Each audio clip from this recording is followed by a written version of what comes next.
निधि निज में बताई, यह अनंत उपकार है उसके लिए जिन वाणी माँ को वंदना शत बार है, वंदना शत बार है। अभी जो सुचि जी ने जो भजन गाया है, बहुत ही सुंदर शब्द थे उसके। अब जो हमें मिला है फिर नहीं मिलेगा, तो क्या मिला है हमें? ये मनुष्य पर्याय, ये जैन कुल, इतना सुंदर धर्म, इतने सुंदर सिद्धांत। ये जैन दर्शन सबसे महान क्यों महान है? क्या कारण है? क्यों इसमें भक्त नहीं भगवान बनने की बात कही जाती है। अन्य धर्मों में तो सिर्फ भक्त ही बने रहो। मुसलमान से पूछो, अरे हम अल्लाह कैसे बन सकते हैं? लेकिन जैन दर्शन ही ऐसा दर्शन है कि जिसमें भगवान बनने की बात कही कि तू भगवान है और तू भगवान बन सकता है। द्रव्य स्वभाव और पर्याय स्वभाव दोनों की बात कही है। तो बहुत ही सुंदर आपके भजन के जो शब्द थे, बहुत ही प्रेरणादायक थे। अब आज हम उत्तम आंकिंचन धर्म की चर्चा करेंगे। क्या अर्थ होता है उत्तम आंकिंचन का? धर्म वस्तु का स्वभाव है और परिग्रह विभाव है। जानो यह आंकिंचन, ये निज वैभव का भाव है। आ किंचन, आ प्लस किंचन, आ अर्थात नहीं और किंचन मतलब कुछ भी नहीं। किंचन मतलब कुछ भी मेरा नहीं है। तो कुछ भी मेरा नहीं है अर्थात क्या है? ये शरीर अनंत उद्गल परमाणु का बना हुआ है ना। ये शरीर हमारा अनंत पुद्गल परमाणु का बना हुआ है। इसमें एक परमाणु भी मेरा नहीं है। ये आज जो ये आंकिंचन धर्म है ना, ये अपने को ये प्रेरणा देता है कि शरीर का एक परमाणु भी, अनंत परमाणु में से एक परमाणु भी मेरा नहीं है। और परमाणु की परिभाषा तो आप जानते हो ना, जिसका कोई दूसरा विभाग नहीं हो उसको बोलते हैं परमाणु। जैसे हमने वो खसखस का दाना होता है ना, उसको तो अगर हम दबाएंगे ना तो उसका तो दूसरा विभाग हो सकता है, लेकिन परमाणु का दूसरा विभाग नहीं होता है। और ये जो हमारा शरीर है अनंत पुद्गल परमाणु की स्कंध रूप पर्याय है। तो इसमें से एक परमाणु भी कैसा है? मेरा नहीं। तो फिर मेरा क्या है भाई? ये मेरा नहीं है तो मेरा भी तो कुछ होना चाहिए ना।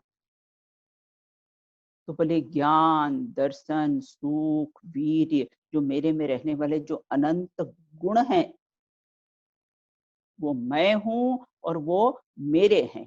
क्यों मेरे हैं? क्योंकि जावे सो मेरा नहीं और मेरा सो जावे नहीं। जो चला जाए वो मेरा कैसा हो सकता है? और मेरे जो ज्ञान दर्शन इत्यादि वो कभी जाते नहीं है, इसलिए वो कैसे हैं? मेरे हैं। तो इसलिए यहाँ ये अंकिंचन धर्म की आत्मा के अतिरिक्त मेरे में जो अनंत गुण बसते हैं, रहते हैं ना, उसके अलावा कुछ भी मेरा नहीं है। और अंकिंचन का अभाव ही परिग्रह है और परिग्रह का अभाव ही अंकिंचन है। अंकिंचन का दूसरा नाम ही अपरिग्रह है। निशुद्धात्मा के ग्रहण पूर्वक परिग्रह का त्याग हो ना, उसका नाम कैसा है? अंकिंचन है। अभ्यंतर और बहिरंग परिग्रह का त्याग हो। देखो आगम में अस्थि से भी बात कही जाती है, उसमें नास्तिक कैसा होता है? गर्भित रहता है। दूसरा, कल्पनाओं का फैलाव ही परिग्रह है। क्या तात्पर्य है इसका? जो हमने कल्पना से मान रखा है ना, ये मेरा है, ये मेरा है, ये मेरा है, ऐसे कल्पनाओं का फैलाव ही कैसा है? परिग्रह है।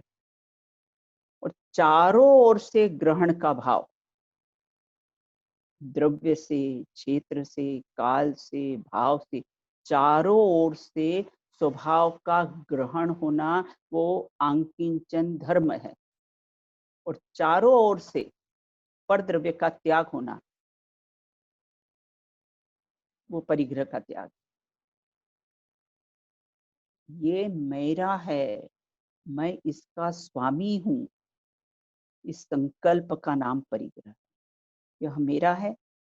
देखो, राजवार्तिक में ऐसा लिखा है कि यह मेरा है, मैं इसका स्वामी हूँ, इस संकल्प का नाम ही परिग्रह है। तो ये मेरा है अर्थात देह को ले अपन।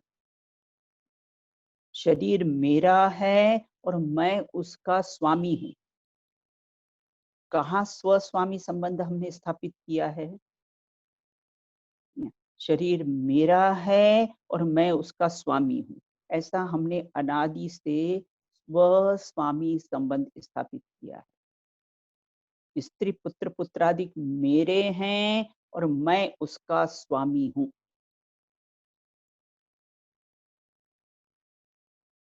और ये गाड़ी, बंगला, धन, वैभव, ये मेरे हैं और मैं उसका स्वामी हूँ। इस संकल्प का नाम कैसा है? परिग्रह है। जबकि अपने यहाँ तो भजनों में भी आता है, स्वयं अपना स्वामी, स्वयं अपना गुरु, पुरुषार्थ कर ले, भव चला जाएगा। अगर स्व स्वामी संबंध स्थापित करना हो तो मेरा ज्ञान दर्शन इत्यादि स्व, और मैं उसका स्वामी, ऐसा स्व स्वामी संबंध स्थापित कर, और बस इसका निर्णय ही कैसा है? पुरुषार्थ है। देखो, मेरा मेरा करते करते कब आंखों को मिचारे, जाय नहीं कुछ साथ आपके, माल दूसरे खाते हैं और पर को नहीं स्वयं को देखो, महावीर समझाते हैं, महावीर समझाते। पूरे जिंदगी भर मेरा मेरा मेरा मेरा कर, मैं करेंगे ना, तो बकरी के पर्याय में जन्म हो जाएगा, जहाँ मैं कर। तो इसलिए यहाँ ये कहते हैं कि ये परिग्रह, बाह्य परिग्रह को जो हम अपना मान रहे हैं ना, अरे, मुनिराज तो कहते हैं कि देह मात्र परिग्रह है। दूसरा तो सब परिग्रह छोड़ दे, उनको देह भी परिग्रह लगती है। आहार विहार निहार के जाना पड़ता है, इससे वो देह भी कैसा है? परिग्रह लगता है। और धवला ग्रंथ में तो ऐसा लिखा है, द्वादशांग का समूह ही मेरा शरीर है, अर्थात ज्ञान शरीर ही मेरा शरीर है।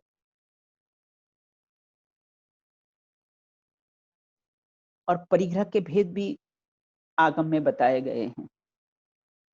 एक सचित परिग्रह और एक अचित परिग्रह। सचित परिग्रह में सचित्त, स मतलब सहित, चित्त मतलब चैतन्य, जो चैतन्य सहित हो उसको बोलते सचित। तो स्त्री पुत्र पुत्रादि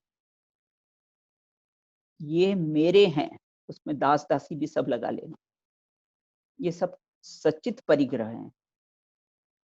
और अचित परिग्रह, ये गाड़ी बंगला धन धान इत्यादि, आगम में तो धन में गाय बैल भैंस को लिया है, रुपए पैसे को धन में नहीं लिया है। जो तत्वार सूत्र में 24 प्रकार के परिग्रह की चर्चा आती है ना, तो धन में रुपयों को नहीं लिया है। हाँ, तो गाय, बैल, भैंस पहले ज़माने में तो शादी में दहेज में गाय, बैल, भैंस दे देते थे साथ। तो इस प्रकार यहाँ ये कहते हैं सच्चित और अचित परिग्रह। ज्ञानी कहते हैं कि ज्ञान दर्शन ही मेरा परिग्रह है। दूसरा अभ्यंतर और बहिरंग परिग्रह। आगम में चर्चा थी ना अभ्यंतर परिग्रह। अभ्यंतर परिग्रह में किसको सबसे पहले मिथ्यात्व को लिया है। उसके बाद क्रोध, मान, माया, लोभ, ये 4 कषाय और इस संबंधी 9 कषाय। तो 14 हो गए ना। तो अभ्यंतर परिग्रह के ये 14 भेद। देखिए जो 4 कषाय होती ना अनंतानुबंधी, अप्रत्याख्यान, प्रत्याख्यान और संज्वलन। तो अनंतानुबंधी संबंधी 9 कषाय मिथ्या दृष्टि है। उसको भी हास्य, अरति, रति, शोक, भय होगा ना। तो वो क्या राग द्वेष के वशीभूत होकर किसी की हंसी उड़ाएगा, किसी को नीचा दिखाएगा। तो ये उसकी अनंतानुबंधी हास्य और संज्वलन संबंधी हास्य। मुनिराज को भी हास्य कषाय का उदय रहता है ना, वो संज्वलन संबंधी हास्य। तो मुनिराज कदाचित कोई प्रसन्न होते हैं ना तो किससे, तो आगम में कोई अच्छी बात लिखी हो, ओहो आचार्य ने क्या गजब किया है, चित्त प्रसन्न हो। वीतराग मुद्रा को देखे तो चित्त प्रसन्न हो जाए कि हो मेरी ऐसी दशा जैसे तू मदहारी। वो उनका संज्वलन संबंधी हास्य कषाय का उदय रहता है। तो इस प्रकार से ये 14 प्रकार के अभ्यंतर परिग्रह रहते हैं और 10 प्रकार के बाह्य परिग्रह। क्षेत्र, क्षेत्र मतलब अपना वो लैंड, क्षेत्र, मकान, सोना, चांदी, धन, धन में गाय बैल इत्यादि लिया है। धान्य, धान्य में अनाज इत्यादि लिया है। दास, दासी, कुप्य प्रमाणातिक्रमा, बर्तन, वस्त्र, इस सब का कैसा है परिमाण करते हैं। तो ये 14 प्रकार के अभ्यंतर परिग्रह और 10 प्रकार के बहिरंग परिग्रह। हमें ऐसा लगता है कि हास्य परिग्रह है। रामदेव बाबा तो बहुत बोलते हैं कि सुबह से उठकर, और आजकल तो डॉक्टर्स भी बोलते हैं कि सुबह से उठकर हा हा हा हा हा करो, उससे आपका स्वास्थ्य ठीक रहेगा। और लाफिंग क्लब खुल गए हैं आजकल तो।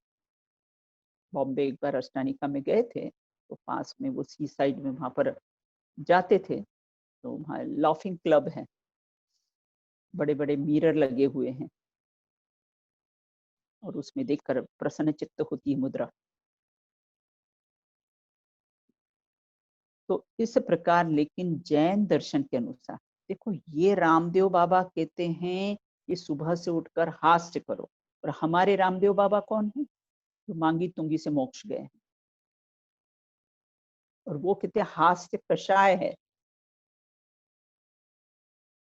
हंसना अगर में क्या मत 9 कषाय कहा है, 9 कषाय मतलब किंचित अल्प ईशत। तो 9 का हंसना पुण्य है और हंसाना महापुण्य है।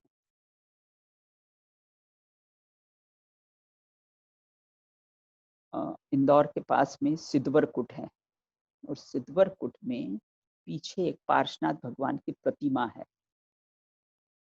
उसके बारे में ऐसा लोग कहते हैं कि वो सुबह तो उस प्रतिमा को देखो तो वो प्रसन्न दिखाई देगी और शाम को देखो तो वो उदास हो जाती है। अरे अरे,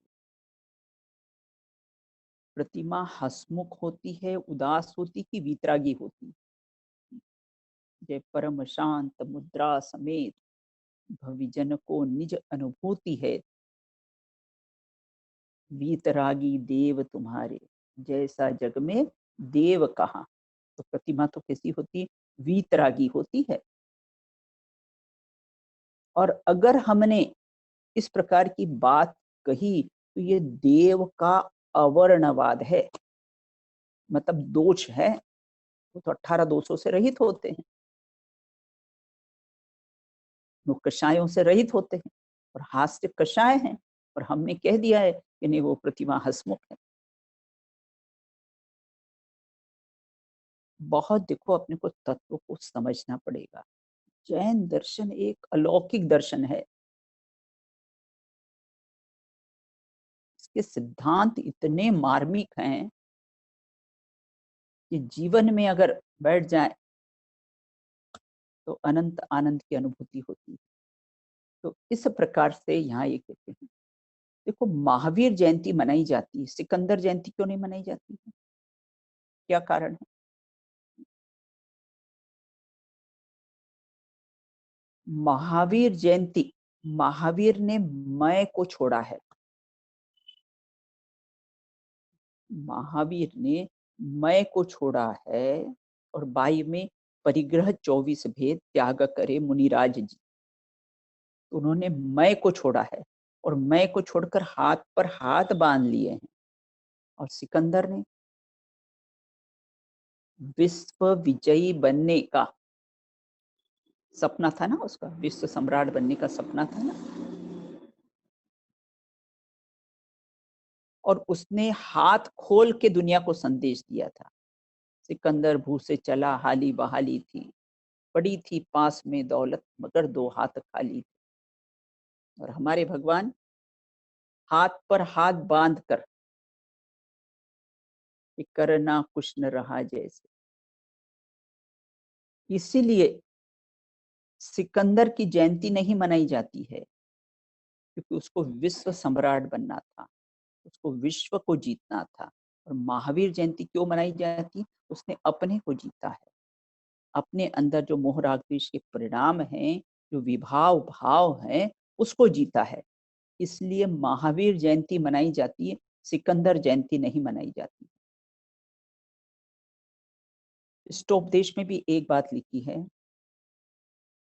कि मुनिराज को देह मात्र परिग्रह, आत्मा ही आत्मा का परिग्रह है, आत्मा ही आत्मा का परिग्रह है। ऐसा जानकर कौन बुद्धजन परद्रव्य को अपना कहेगा? बुद्धजन मतलब ज्ञानी जन, जिसको आत्मा ही आत्मा का परिग्रह, बस यही मेरा परिग्रह, ज्ञान दर्शन ही मेरा परिग्रह, अंत गुण का वैभव संपन्न यही मेरा परिग्रह है। और दूसरा, और उसी में संतुष्ट संतुष्ट तृप्त तृप्त रहते हैं। इसलिए कौन परद्रव्य को अपना कहे कि किंचित मात्र भी मेरा नहीं है?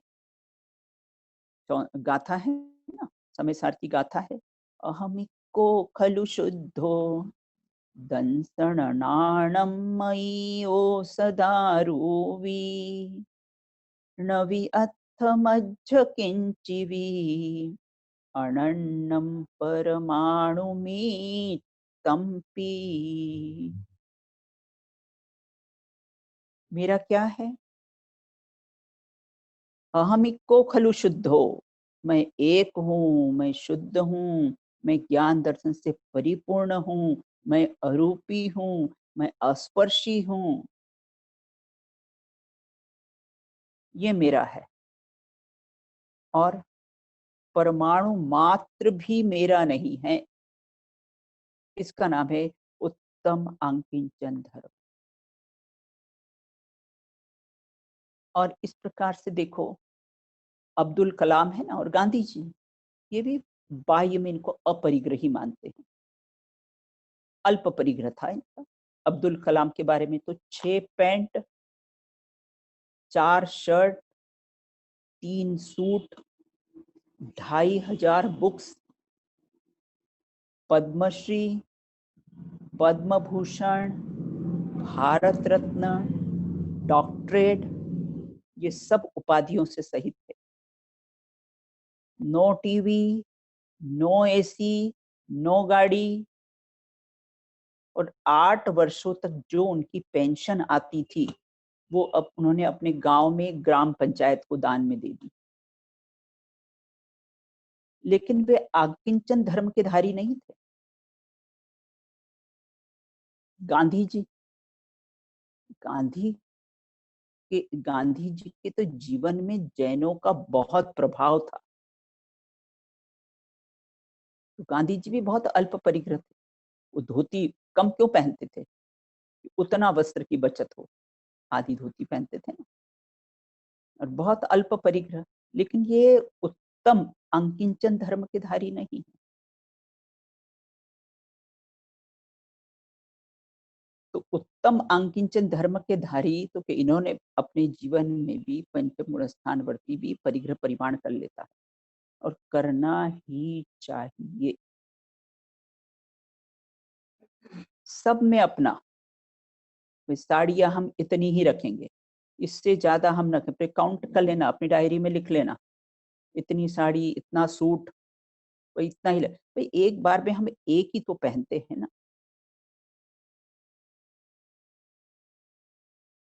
तो अपने जीवन में उसका परिमाण कर लेना, वो इतना ही रखेंगे। देखो क्या फायदा होगा कि फिर अगर हम शॉपिंग के लिए जाएंगे और अगर हमने नियम ले लिया, मैंने कल भी कहा था ना कि चीज का नियम लेना, और नियम भी कैसा लेना, भगवान की साक्षी में या गुरुओं की साक्षी में लेना, तो नियम का दृढ़ता पूर्वक पालन होता है।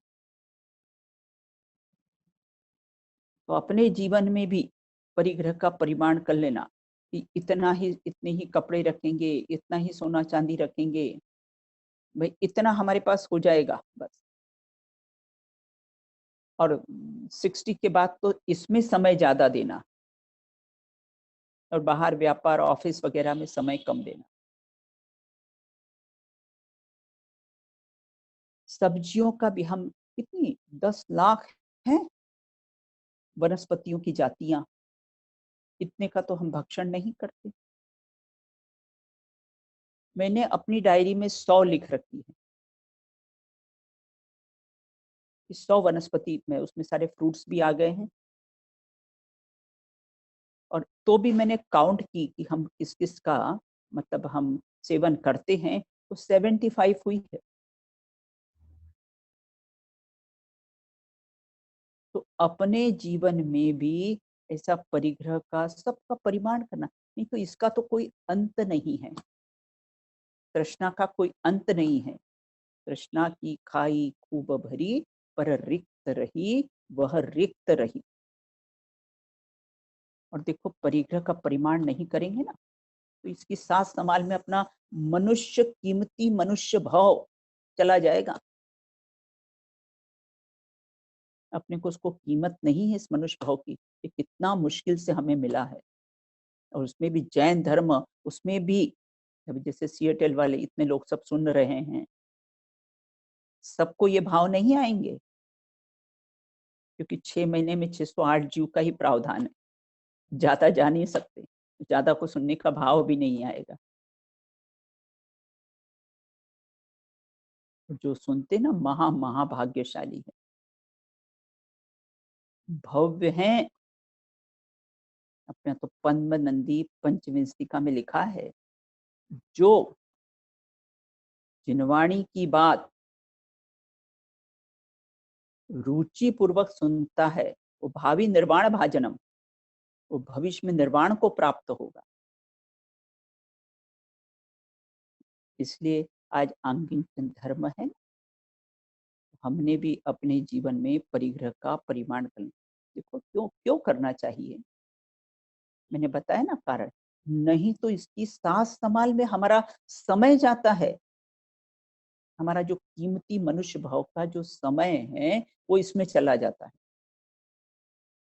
और समय के लिए समय देना ही समय का सदुपयोग है, और समय के लिए समय नहीं देना ही समय का दुरुपयोग है। कितने समय आए इसमें? 2 समय आए। समय के लिए समय देना, एक तो व्यवहार काल आया, घड़ी घंटा इत्ते, और एक समय नाम आत्मा। तो समय के लिए समय देना ही समय का सदुपयोग है, और समय के लिए समय नहीं देना ही समय का दुरुपयोग है। देखो अपने जीवन में भी अपने को जो ये अभ्यंतर परिग्रह हैं, उसमें सबसे पहले मिथ्यात्व को लिया है। हमको तो ये परिग्रह लगता ही नहीं है, मिथ्या बाह्य परिग्रह हमको परिग्रह लगता है। और इसमें सबसे पहले नाम मिथ्यात्व, ये देह को हम अपना मानते हैं, ये हम परिग्रह का संचय कर रहे हैं। ये अपने को ऐसा लगता है कि हम परिग्रह का संचय कर रहे हैं? ये तो हमें लगता ही नहीं कि हम परिग्रह, बाह्य परिग्रह का त्याग करो, बाह्य परिग्रह रखो। यहाँ तो कहते अभ्यंतर परिग्रह छूटे बिना बाह्य का परिग्रह नहीं छूटेगा। तो ये अभ्यंतर परिग्रह में सबसे पहला मिथ्यात्व, देह मेरा है, देह स्वस्थ रहेगा तो मैं सुखी हो जाऊंगा, देह अस्वस्थ रहेगा तो मैं दुखी हो जाऊंगा, ये परिग्रह रहेगा तो मैं सुखी हो जाऊंगा और परिग्रह नहीं रहेगा तो मैं दुखी हो जाऊंगा। अगर परिग्रह के कारण सुखी होते ना तो हमारे मुनिराज सबसे ज्यादा दुखी होते। तिलतुस मात्र संग नहीं जिनके। बाह्य परिग्रह की हम जो बात करते हैं ना, कि बाह्य परिग्रह के कारण कैसा है कि हम सुखी होते हैं। अरे सुख मेरा स्वभाव है, सुख स्वभावी आत्मा के अवलंबन से मैं सुखी होता हूँ।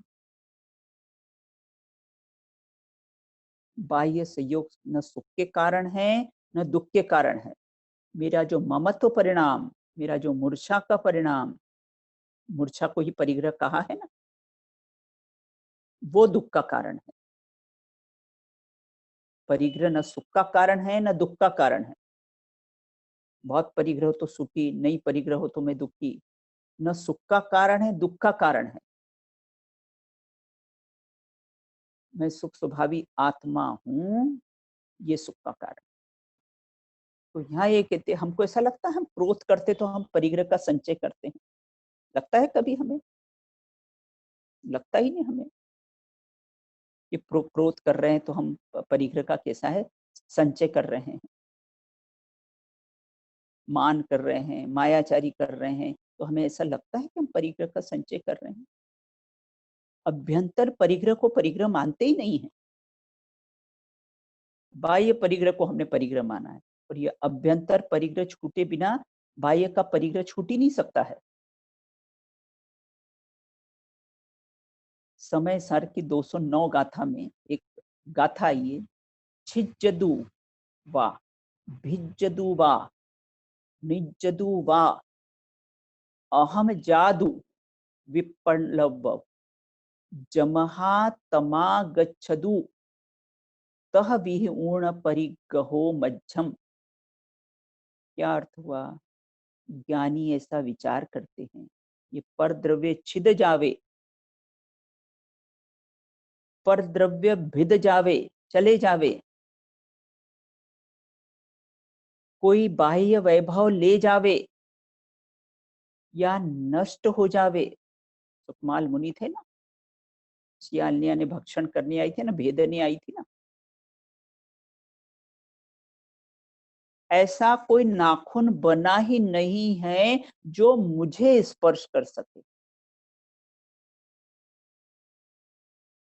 वो उसके नाखून में स्पर्श नाम का गुण और ये शरीर में स्पर्श नाम का गुण, वो तो पुद्गल का पुद्गल से मेल हुआ, इनमें ना ही हमारो खेल। तो ये सुखमाल मुनि ने, इसीलिए हटने और हटाने का भाव नहीं आया ना। उपसर्ग आते हैं और हटने और हटाने का भाव क्यों नहीं आता है?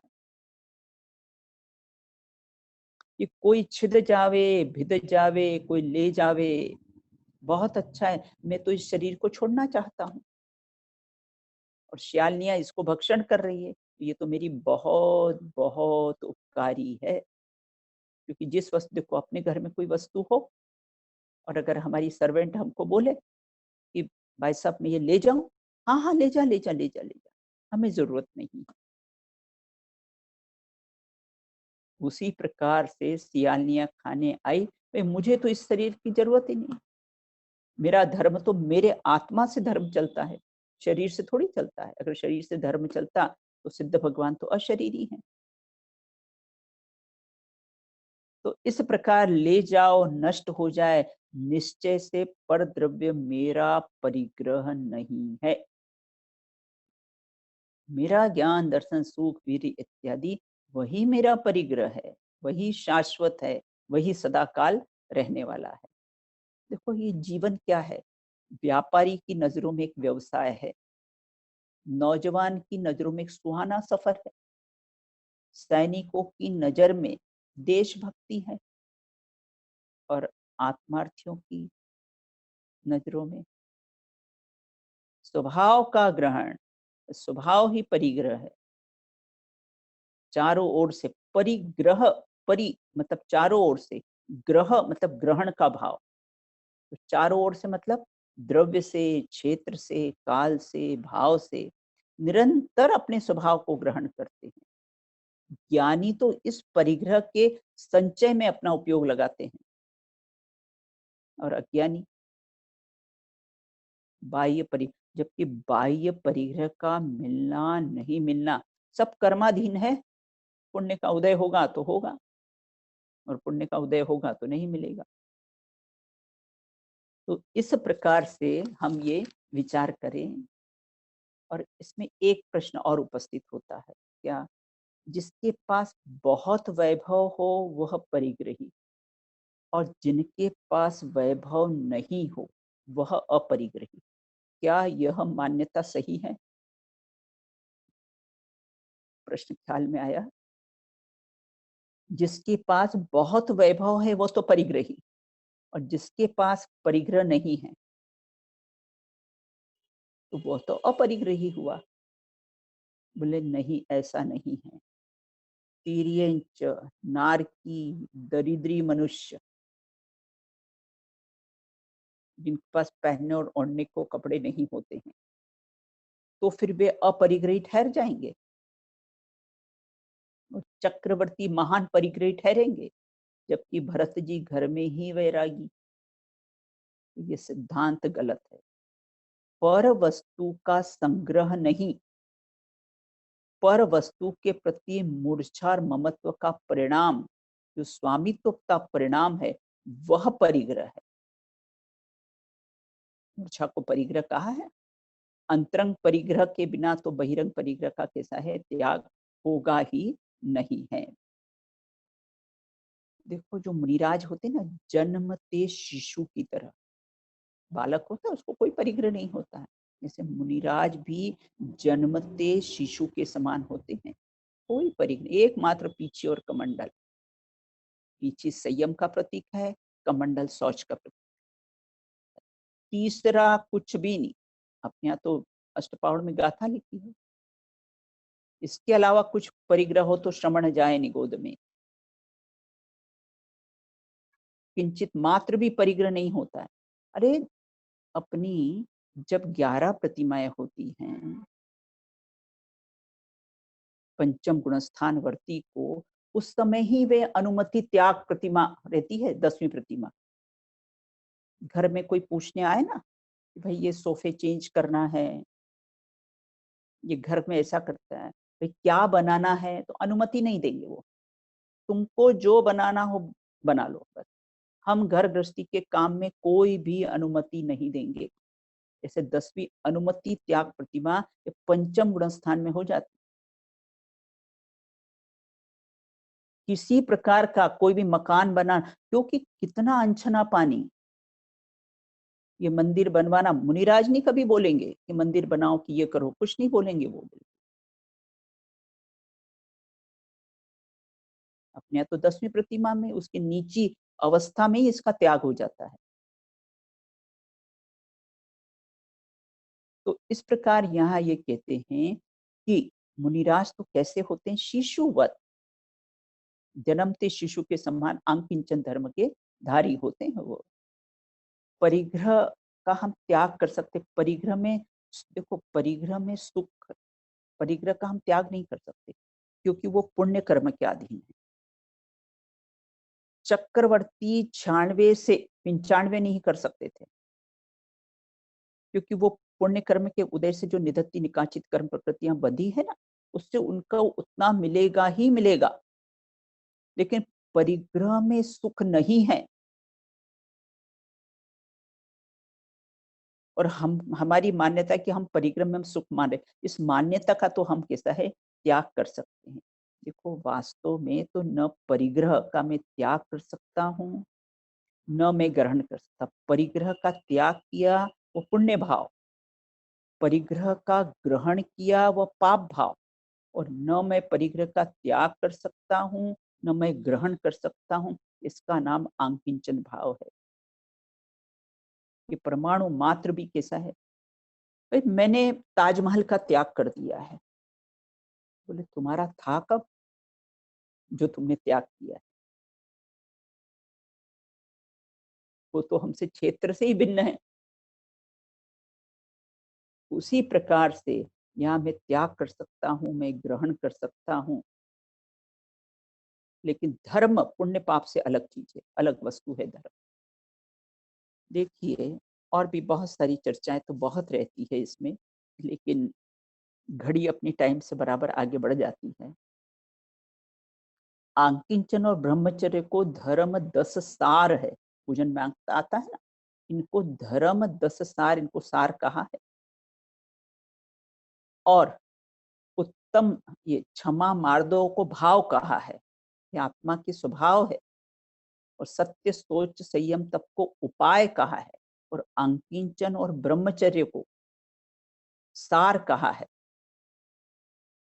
क्योंकि अंकिंचन ब्रह्मचर्य, हाँ, सार कहा है, इसलिए अंकिंचन और ब्रह्मचर्य एक सिक्के के दो पहलू हैं।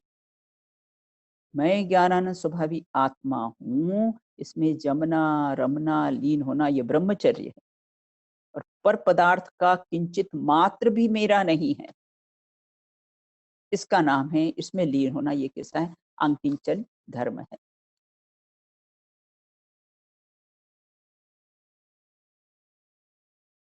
और आगे अपनी चर्चा चलती है कि हमने जो अंतरंग परिग्रह की जो बात कही थी कि अंतरंग परिग्रह को ही हम अपना, देखो रुपए पैसे को परिग्रह है क्या? रुपया पैसा परिग्रह है क्या? 24 परिग्रहों में इसका नाम ही नहीं है। और अर्थशास्त्र के जनक एडम स्मिथ ने तो कहा है कि ये तो मात्र एक विनिमय का साधन है। इसको कैसा है रुपए पैसों को अपने इसमें नहीं गिना है। मैंने परिग्रह परिवाण की बात कही थी ना, जयललिता तमिलनाडु, उसके पास सुना था कि 10,000 साड़ियां हैं। मैंने कहा आयुष कितनी है अपनी? पंचम काल में अधिक से अधिक 120 वर्ष, अधिक से अधिक बताई है। और घटते घटते तो आगे घटते घटते तो मात्र 20 वर्ष रह जाएगी। तो आयुष कितनी, मैंने सोचा एक दिन में कितनी साड़ियां चेंज करेगी, तब वो पूरी 10,000 साड़ियों का नंबर आ जाएगा।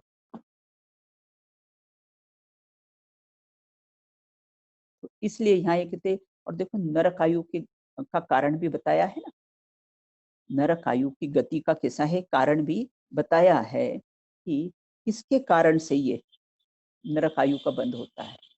अपने तो तत्वार सूत्र में ही लिखा है, बहुआरम बहु परिग्रह बायरम परिग्रहत्वम नारकायायुष, बहुत आरंभ और बहुत परिग्रह के परिणाम से कहाँ का बुकिंग हो रहा है, कहाँ का हम एडवांस दे रहे हैं, कहाँ का टिकट बुक हो रहा है, बोले नरक आयु। चारों गतियों के चार कारण बताएं, तत्वार सूत्र में सब सूत्र आए हैं। राजेश्वरी ते नरकेश्वरी, राजा अगर राज्य करते हुए अगर उसका देह परिवर्तन हुआ तो नियम नियम से कैसा है नरक में जाने वाला है। इसलिए अपने जीवन में ये अंकिंचन धर्म बाह्य से, देखो जब अपने अंकिंचन धर्म का अवलंबन रहेगा तो बाह्य में परिग्रह अपने आप ही कैसा है सीमित हो जाएंगे। तो श्रीमद रायचंद्र जी थे ना, नाम सुना होगा आपने, गुजरात के हुए हैं। और गांधी जी के जीवन में श्रीमद रायचंद्र जी का बहुत प्रभाव था, वे उससे बहुत प्रभावित थे। तो एक बार गांधी जी श्रीमद रायचंद्र जी, उस समय अंग्रेजों का जमाना था, तो उनके साथ वहाँ के जो गवर्नर थे, अंग्रेज थे, उनका महल में ले गए। गांधी जी श्रीमद रायचंद्र जी को उनके महल में ले गए और पूरा महल दिखाया, पूरा महल दिखाया। ये ड्राइंग रूम है, ये है, सब सारा जैसा दिखाते ना अपने आजकल। तो पूरा महल दिखाया और महल दिखाने के बाद जब वो वहां पर ड्राइंग रूम में बैठे, तो गांधी जी ने श्रीमद रायचंद्र जी से पूछा, कहो कैसा लगा? श्रीमद जी ने बोला, एनाथी निकलवू आकरू पड़से। गुजराती है ये, काफी आप लोग के यहाँ तो गुजराती है, सब समझ जाते हैं। एनाथी निकलवू आकरू पड़से, इससे निकलना बहुत बहुत मुश्किल। आकरू मतलब मुश्किल पड़ेगा। ये मेरा है, ये मेरा है, ये मेरा है ना? इससे निकलना, उस ममत्व परिणाम से निकलना बहुत मतलब मुश्किल पड़ेगा। ये वेदना होती है ना, जन्म मरण के दुख कितने बताए हैं, स्वयं भोगे और केवल ही जाने। इसलिए पूजन की पहली ओमरी में लिखा है ना, जन्म जरा मृत्यु विनाशनाय जलम निर्पामति स्वाहा। लेकिन देह से जब ये अंकिंचन धर्म के धारी हो जाएंगे ना, जब देह से ममत्व बुद्धि छूट जाएगी, तो उस मरण का दुख भी नहीं होगा। कहीं जाओ दे देह में क्या इससे काम, तजी इसकी रगवत मोहब्बत तमाम। कहीं भी जाए ये देह, और कहीं क्या राख बनेगी, भविष्य की राख है। जिसके हाथ बचपन में चूमे थे, वो तेरी अर्थी उठाएंगे और कंधा बदल बदल कर मरघट तक पहुंचाएंगे। एक बालक होता है ना, उसकी बचपन में इतनी सी उंगली जल जाए, तो माँ उस उंगली को अपने मुख में रख लेती है। और वही बालक जिसके हाथ बचपन में चूमे थे, वे तेरी अर्थी उठाएंगे और कंधा बदल बदल कर मरघट में पहुंचाएंगे। अब तो वो सिस्टम नहीं रहा। कोरोना में 4 कंधों की आवश्यकता भी नहीं है परिवार के लोगों की। तो हॉस्पिटल वाले ही सारा क्रिया करके निपटा देते हैं। कितने वैराग्य के प्रसंग हैं हमारे। तो इसलिए किंचित मात्र भी मेरा नहीं है, परमाणु मात्र भी कैसा है, मेरा नहीं है। ये अपने को ये आंकिंच धर्म सिखाता है कि पूरी जिंदगी में जिसको परिग्रह को संचय करने में पूरा जीवन सुहा कर देते हैं, ये मनुष्य पर्याय पूरी उसके संचय में सुहा हो जाती है। और बाद में पड़ी थी पास में दौलत मगर दो हाथ खाली। इसलिए उसका विकल्प छोड़ो। जो मेरा है, मेरा ज्ञान दर्शन सुख वीर्य, जो अनंत वैभव संपन्न हूँ, जो चेतन वैभव है, बस तू उसमें अपनापन कर। और जहां उसमें अपनापन करेगा, ये बाह्य का वैभव अपने आप छूट जाएगा। तो किंचित सुख है ही नहीं परिग्रह को और संचय करने में। और दुख है, अब पैसे को यहाँ लगाओ, अब यहाँ लगाओ, इसमें लगाओ, उसमें लगाओ। धन को तो त्रिकाल दुख का कारण कहाँ है? कमाने का दुख, जमाने का दुख और गमाने का दुख। पहले कमाओ, फिर सब जमाओ, और फिर अंत में अब ये चला नहीं जाए। नियम से वियोग होना। देख रहा जो आंखों से, वह होगा एक दिन नाश। अविनाशी निज रूप लग, जो है मेरे पास। जो अपना है तो अपना है, बाकी सब सपना है।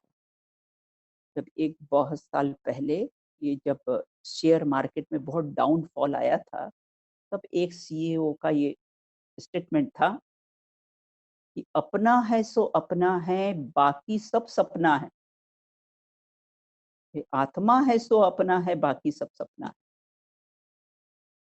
यही उत्तम आंकींचन धर्म का सार है और ऐसा उत्तम आंकींचन धर्म हमारे जीवन में प्रकट हो, प्रकट करें, इसी भावना के साथ अपनी बात को विराम दें।